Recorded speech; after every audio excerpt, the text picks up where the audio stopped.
बिस्मिल्लाहिर्रहमानिर्रहीम। Chemistry book 12 chapter number 7 lecture number 03। Topic name sources of organic compound. आज हम लोग ऑर्गेनिक कंपाउंड के सोर्सेज के बारे में पढ़ेंगे, यानी किस किस चीज़ों से हम लोग ऑर्गेनिक कंपाउंड जो है हासिल कर सकते हैं।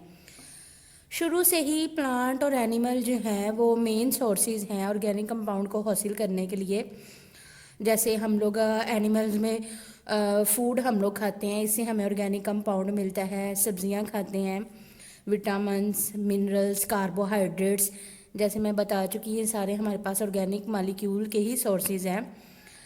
तो plant, animal, petroleum, coal, natural gas and are vast sources of organic compound.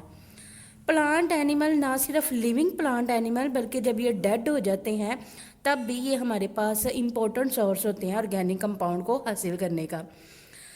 Petroleum, कोल और नेचुरल गैस, इनको हम लोग फॉसिल फ्यूल भी कहते हैं। फॉसिल फ्यूल क्यों कहते हैं? क्योंकि ये डेड रिमेन से बनते हैं। जब प्लांट और एनिमल जो हैं वो डेड हो जाते हैं, डिके हो जाते हैं, तब हमारे पास ये पेट्रोलियम, कोल और नेचुरल गैस जो है वो ऑब्टेन होते हैं। और इस वजह से इनको फॉसिल फ्यूल कहा जाता है, क्योंकि आपको पता है फॉसिल जैसे ढांचा भी मिलता है कोई डेड बॉडी का, तो वो भी फॉसिल कहलाता है।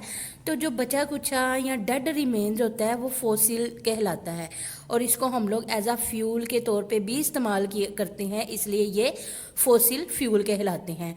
कौन कौन से सोर्सेज? पेट्रोलियम, कोल और नेचुरल गैस। इन तीनों सोर्सेज को हम लोग वन बाय वन पढ़ेंगे डिटेल में। पहला सोर्सेज है हमारे पास ऑर्गेनिक कंपाउंड का कोल। कोल क्या है? एक सॉलिड और कंबस्टिबल फ्यूल है, यानी कि जिसको जलाया जा सकता है। अब कोल बनता कैसे है? वुड को ले या डेड प्लांट को ले या ट्रीज को ले, इसको जब हम लोग दबा देते हैं साल हर साल, जैसे कि आपकी बुक में बताया गया 500 साल पहले, जब वुड, लकड़ियाँ, दरख्त, डेड प्लांट्स और ट्रीज 500 ईयर्स गो, जब उनको बहुत ज़्यादा मिट्टी के नीचे दबा दिया गया, और फिर क्या हुआ उन पे? आपको पता है बैक्टीरिया हर जगह पाया जाता है। बैक्टीरियल और केमिकल एक्शन उस पर हुए, काफ़ी ज़्यादा बैक्टीरियल केमिकल रिएक्शन हुए, तो वो जो आपकी वुड थी, डेड प्लांट्स थे या ट्रीज थे, वो कन्वर्ट हो गए किस फॉर्म में?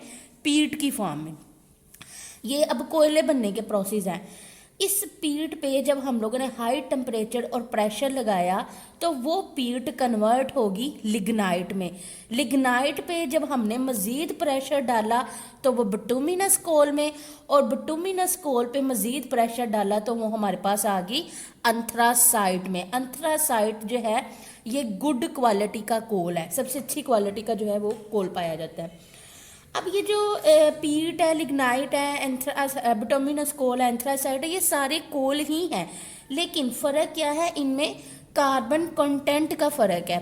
जितनी कार्बन की मिकदार ज़्यादा होगी उतना ही ज़्यादा अच्छी क्वालिटी का कोल होगा। जैसे पीट है, इसमें 60% कार्बन पाया जाता है, लिग्नाइट है 70% कार्बन है, बिटुमिनस कोल है 80% कार्बन है, एंथ्रासाइट है 90% कार्बन है। तो जितनी कार्बन की कंटेंट ज़्यादा होगी उतना ही सबसे अच्छा कोल माना जाएगा।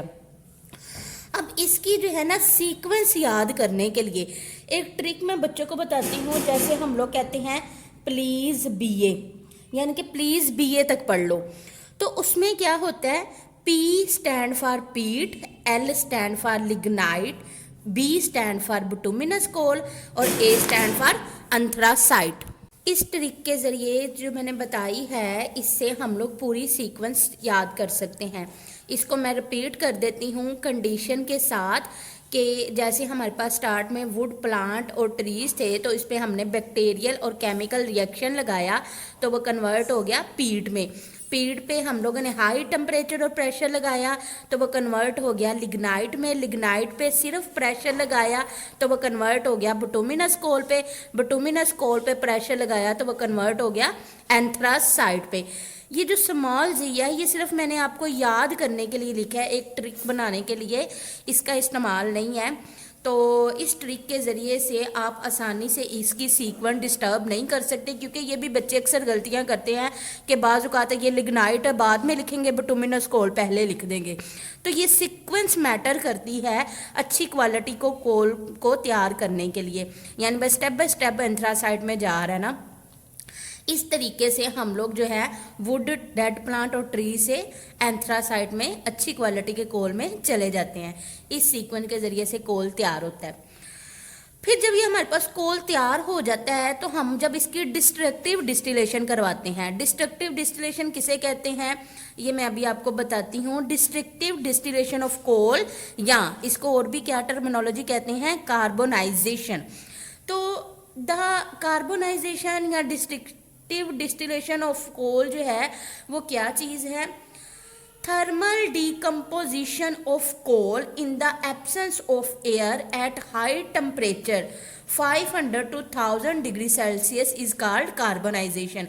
यानी कि जब हम लोग कोयले की हीट में, हाई हीट में और हवा की गैर मौजूदगी में जब उसकी हम तोड़ फोड़ करते हैं, डीकम्पोजिशन करते हैं, तो इस प्रोसेस को हम लोग कहते हैं कार्बोनाइजेशन। और कार्बोनाइजेशन जब हम करते हैं, ये देखें नीचे एक चार्ट फॉर्म में भी मैंने आपको बताया कि कोल है, इसकी कार्बोनाइजेशन की, कार्बोनाइजेशन से क्या मुराद है, इसको थर्मल हाई टेम्परेचर पे, जो ऊपर मेंशन भी है 500 से 1000 डिग्री सेल्सियस तक हाई टेम्परेचर में और एब्सेंस ऑफ एयर में जब हम लोगों ने हीट किया तो इससे हमें 3 प्रोडक्ट्स आगे मिलते हैं, कोक, कोल टार और कोल गैसेस। ये डिस्ट्रक्टिव डिस्टिलेशन या कार्बोनाइजेशन प्रोसेस के जरिए से हमें ये आगे इसके फर्दर प्रोडक्ट्स मिले हैं। कोल गैस जो मिलता है वो किस पे कंसिस्ट करता है? मीथेन पे, हाइड्रोजन पे, कार्बन मोनोऑक्साइड पे।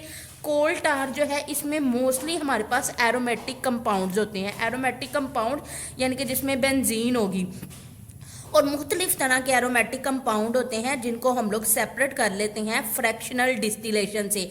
ये फ्रैक्शनल डिस्टिलेशन भी सेपरेशन का ही एक मेथड है जिसमें डिफरेंट बॉइलिंग पॉइंट के लिहाज से, डिफरेंट बॉइलिंग पॉइंट को देखते हुए हम लोग इसके कंपाउंड को सेपरेट कर लेते हैं। फिर थर्ड जो है हमारे पास वो कोक है। कोक क्या है? ये एक प्योर कार्बन है जिसको हम लोग फ्यूल के तौर पे भी इस्तेमाल करते हैं और रिड्यूसिंग एजेंट के तौर पे भी, कैल्शियम कार्बाइड में या स्टील के प्रोसेस में रिड्यूसिंग एजेंट के तौर पे भी ये कोक इस्तेमाल की जाती है। प्योर कार्बन है और फ्यूल के तौर पे भी इस्तेमाल की जाती है। तो हम लोगों ने इसके एक कोल लिया, उसकी डिस्ट्रक्टिव डिस्टिलेशन करवाई या कार्बोनाइजेशन करवाई, तो उससे हमें 3 जो है फर्दर प्रोडक्ट्स मिले, कोक, कोल टार और coal gases. Coal gases methane, hydrogen, carbon monoxide पे कंसिस्ट करती हैं। कोल टार में ज़्यादातर एरोमेटिक कंपाउंड होते हैं जिनको फर्दर हम लोग बॉइलिंग पॉइंट के लिहाज से, डिफरेंट बॉइलिंग पॉइंट के लिहाज से या फ्रैक्शनल डिस्टिलेशन से हम लोग सेपरेट कर लेते हैं।